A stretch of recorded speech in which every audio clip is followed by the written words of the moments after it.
दोस्तों, ये इतिहास में पहली बार हुआ है जब जगत गुरु शंकराचार्य संगम से बिना स्नान के बड़े भारी मन से, निराश मन से वापस लौट गए हैं। और शंकराचार्य का निराश मन से वापस लौट जाना उत्तर प्रदेश में भाजपा सरकार का सत्ता में वापस न आने का आसार भी दिखा रहा है और इसके संकेत खुद अमित शाह ने दे दिए हैं। तो किस तरीके से उत्तर प्रदेश में अब भाजपा सरकार वापस नहीं आएगी, इसके आसार दिखने लगे हैं। इस पर विस्तार से बात करेंगे भरत जी से। भरत जी हमारे साथ हैं। आदि गुरु शंकराचार्य ने क्या कहा और अब क्या होने वाला है, किसकी जीत हुई, किसकी हार हुई, ये सारे के सारे सवालों के जवाब आपको अभी इसी चर्चा में मिल जाएंगे। भरत जी। प्रज्ञा जी, सबसे पहले दर्शकों के लिए ये वो तस्वीर, जिस तस्वीर में शंकराचार्य माघ मेले से वापस जाते हुए, वापस लौटते हुए, बहुत दुखी मन से जाते हुए, आप उनके तस्वीर, उनके चेहरे को जरूर देख सकते हैं।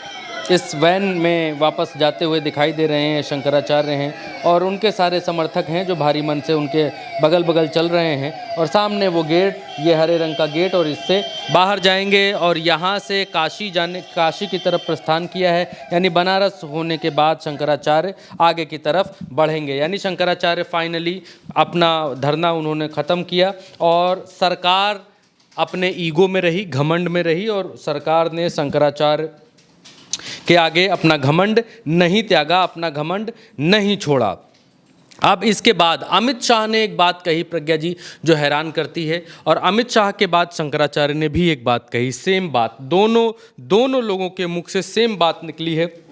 सबसे पहले, जाने से पहले शंकराचार्य ने क्या कहा, आप सुनकर हैरान हो जाएंगी प्रज्ञा जी कि जो शंकराचार्य ने कहा वही अमित शाह कहते हुए नजर आ रहे हैं। और ये दोनों बातें योगी आदित्यनाथ के लिए शुभ संकेत नहीं है। उत्तर प्रदेश की राजनीति के लिए, भारतीय जनता पार्टी की उत्तर प्रदेश की राजनीति के लिए शुभ संकेत नहीं है। शंकराचार्य का यूं बिना स्नान किए जाना अशुभ संकेत है। ये उत्तर प्रदेश में भारतीय जनता पार्टी की राजनीति के लिए बेहद अशुभ है।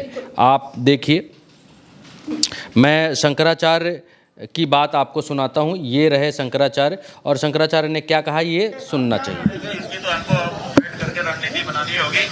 अभी तक तो हमने कोई रणनीति बनाई नहीं, हमने सोचा ही नहीं, क्योंकि हमारा ये विश्वास था कि लंबा समय मिल गया है, सरकारें इस पे चिंतन मनन करेगी, उत्तर प्रदेश की सरकार भी करेगी।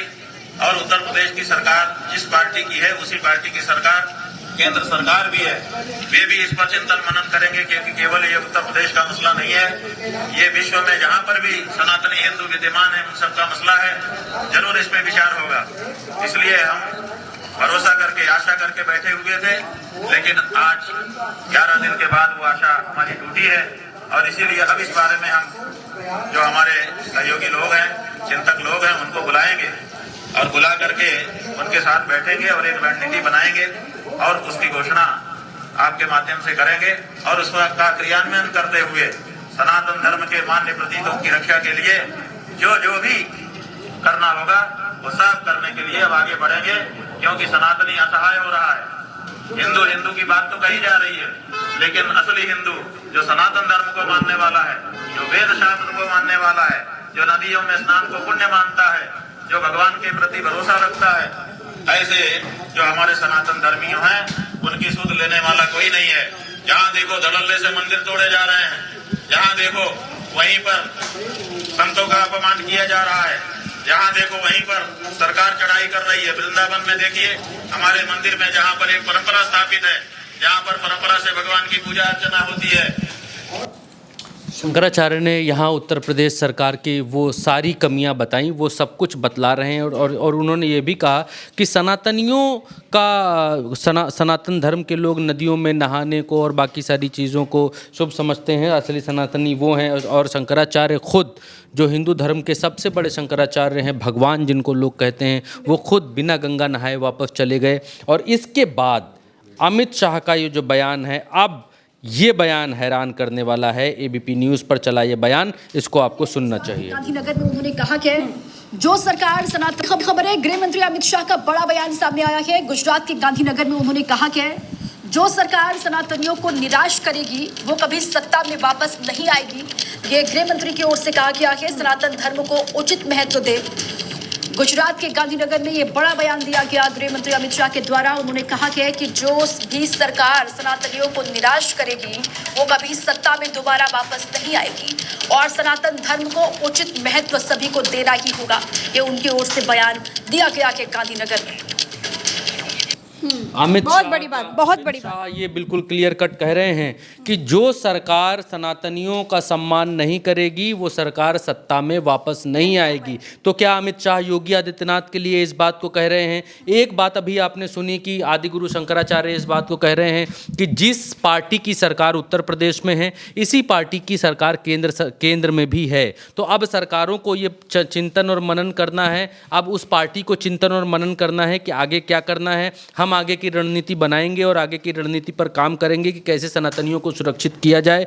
काशी का उदाहरण उन्होंने दिया, उन्होंने मथुरा में किस तरीके से संतों के साथ में पुलिस वालों ने मारपीट की, कपड़े फाड़े, उसका उदाहरण दिया। काशी में मंदिर टूट रहे उसका उदाहरण दिया और प्रयागराज में क्या कुछ हो रहा है वो तो उनके साथ घटित ही हो रहा है। तो शंकराचार्य भारी दुखी मन से चले गए हैं प्रयागराज से। और अमित शाह का ये बयान आना कि जो सरकार सनातनियों का सम्मान नहीं करती है वो सत्ता में वापस नहीं आती है, तो योगी आदित्यनाथ के लिए ये शुभ संकेत नहीं है। इसीलिए वीडियो में मैंने शुरुआत में ही कहा कि जिस तरीके की पॉलिटिकल सिचुएशन बन रही है वो योगी आदित्यनाथ के लिए कतई शुभ नहीं है। अभी तक ये था कि कुछ भी हो जाए, लोगों के मन में ये भावना थी कि मुसलमानों की चूड़ी टाइट होगी, योगी आदित्यनाथ आए हैं, भाजपा आए हैं तो मुसलमानों की चूड़ियाँ टाइट होंगी। लेकिन जिस तरीके से उन लोगों की चूड़ियाँ टाइट भाजपा ने करनी शुरू कर दी जो लोग अभी तक महंगी दाल, महंगा चावल, महंगा राशन, महंगा पेट्रोल भी कह रहे थे हम महंगा पी लेंगे, हम कुछ भी कर लेंगे लेकिन चुनेंगे अपने शेर को ही, लाएंगे अपने शेर को ही।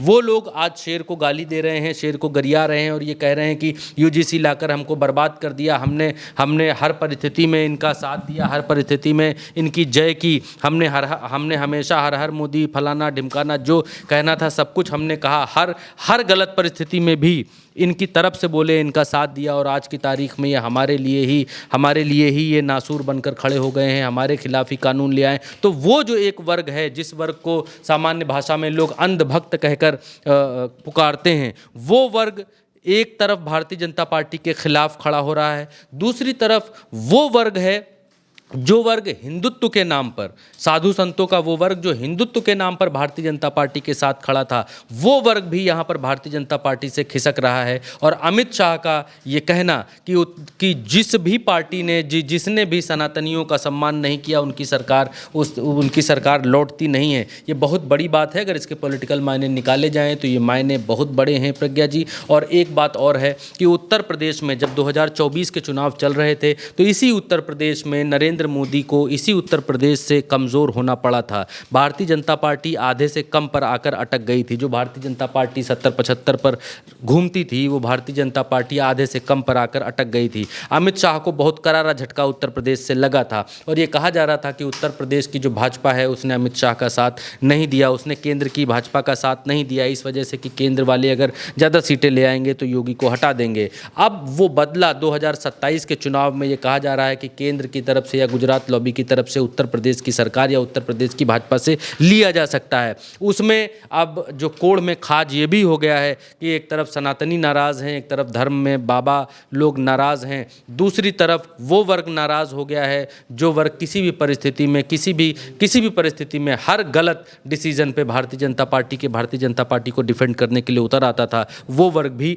नाराज़ है। रही बात SC ST OBC की, तो SC ST OBC 2024 से भारतीय जनता पार्टी से खिसक चुका है। तो योगी आदित्यनाथ के लिए बहुत बुरी परिस्थितियां उत्तर प्रदेश में बनती हुई दिखाई दे रही हैं। और तमाम सारे लोग हालांकि कहते तो बहुत समय से हैं कि योगी आदित्यनाथ को हटा देंगे, लेकिन अगर नहीं भी हटा पाए तो भी 2027 के चुनाव में योगी आदित्यनाथ के लिए बहुत बुरी स्थिति होने वाली। बिल्कुल आसार बिल्कुल वैसे ही दिखाई दे रहे। तो कुल मिलाकर भाजपा से जो नाराजगी है वो हर वर्ग की दिखाई दे रही है, फिर चाहे वो आरक्षण खा जाने को लेकर दलित पिछड़े वर्ग की नाराजगी हो, चाहे शंकराचार्यों की नाराजगी हो, चाहे यूजीसी को लेकर के सवर्ण समाज की नाराजगी हो। और ये भाजपा को भारी पड़ती हुई दिखाई दे रही है। और 2027 में योगी की कुर्सी को कैसे खतरा होगा उस पर भी हम आपसे बात कर रहे थे। फिलहाल के लिए इतना ही। इस पूरी खबर में हमको दीजिए इजाजत, फिर मिलेंगे अगली खबर में। नमस्कार, जय हिंद।